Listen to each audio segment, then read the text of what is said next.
right, let's take a look at example 3 in our mass density topic. In this question, we have 30 grams of gasoline and we mix it with 45 grams of water. And the question is, what is the average density of the combined solution? So when you take this 30 grams of gasoline and mix it with 45 grams of water, well, what is the average density of that solution, right? There are some givens here, right? The mass density of gas is approximately 680 kilograms per meter cubed, and that is at 0 degrees Celsius and 1 atmospheric pressure. And we'll get to this a little bit later when we start talking about pressure.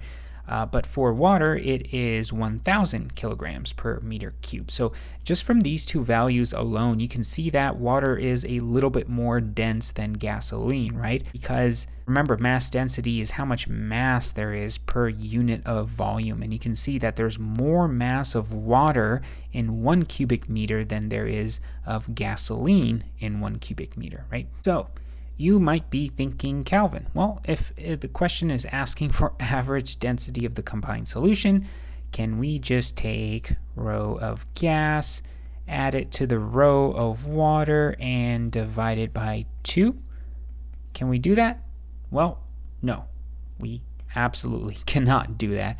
And here's why. Mass density is how much mass there is per cubic meter or per 1 unit of volume. So let's say I had a container that was 1 cubic meter. So each side of this container was 1 meter wide, 1 meter deep, and 1 meter tall. Now let's say I filled this container up, and let's say half of it was water and the other half was gasoline. So at the bottom there's half water and at the top there's half gasoline.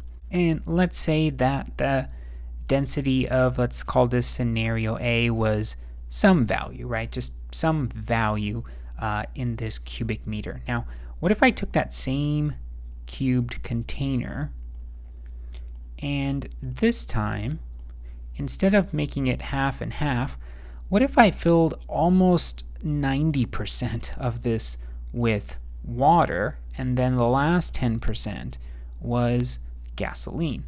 So if we look at these two values here, we can see that water is a lot more dense than gasoline.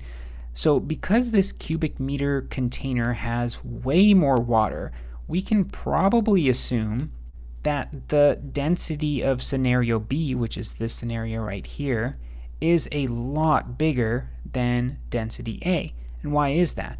Well, scenario B has more of the denser liquid than scenario A. Scenario A only has half of this being water and then half being gasoline, right? And what if, just to kind of drive this home, what if we had another scenario where in this case we had 90% of it being gasoline and only 10% of it being water, right?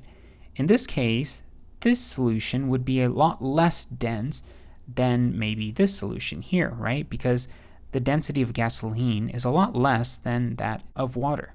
So because these two values are specific to a unit volume, we can't just take the density of one, add it to the other, and divide by 2 and get the answer. We actually have to look at how much mass of each substance is being placed in a container and what that volume is, and then use those two values to calculate rho average.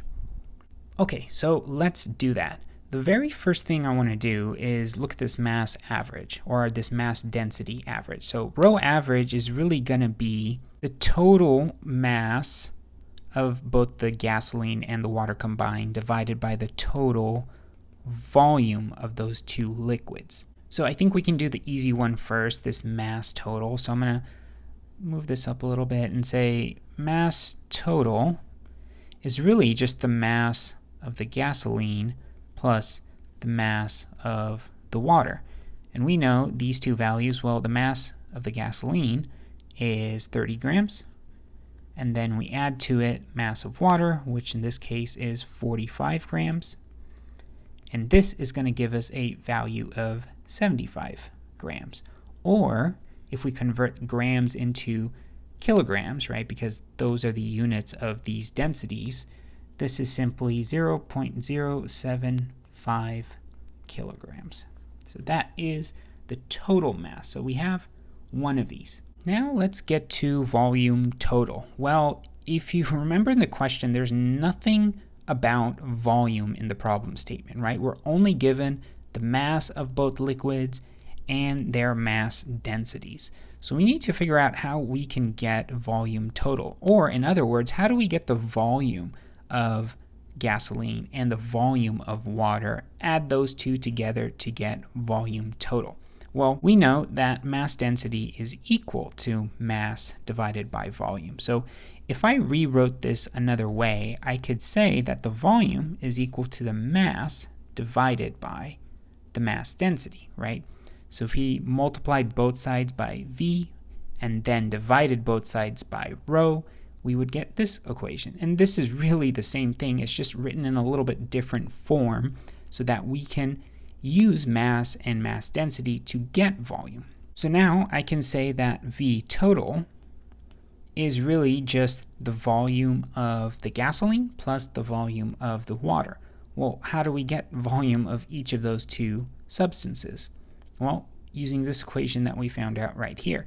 The mass of one substance divided by its rho plus the mass of the other substance divided by its rho.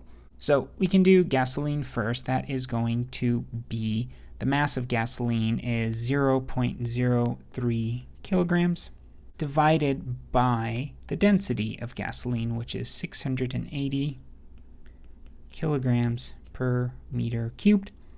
And then secondly, let's look at water. Well, the mass of water is 0.045 kilograms, right? We're just taking 45 grams divided by 1,000 to get kilograms. And then the density of water is 1,000 kilograms per meter cubed.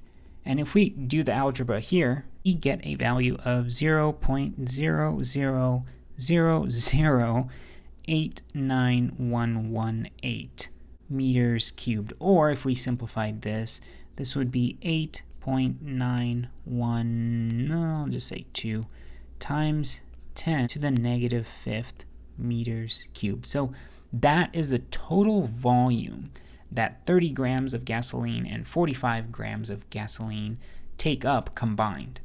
So now that we know volume total and then we also know mass total, we can take these two values and plug it in here to get our average density, right? That's what the question was asking. So the average density is going to be mass total. So average is going to be mass total, which is 0.075 kilograms divided by volume total, which is this value right here. So 8.912 times 10 to the negative 5th meters cubed. And if we just do that calculation, we get a value of 841.584 kilograms per meter cubed. And this is the average density when we combine 30 grams of gasoline and 45 grams of water together. Now, going back to that quick scenario where we're saying, well, maybe we could just combine these two values and divide it by 2, you can actually play around with different masses of gasoline and of water, and you'll notice that the average density you get for each different scenario will be different. So if you took 50 grams of gasoline and let's say 1,000 grams of water, you're going to get an average density that's much different than this value that we got here. And you can try that out on your own, but for the sake of this example, remember, anytime we need to get average density, we need to look at the total mass and the total volume and then use those two values, this one and this one, to get our average density.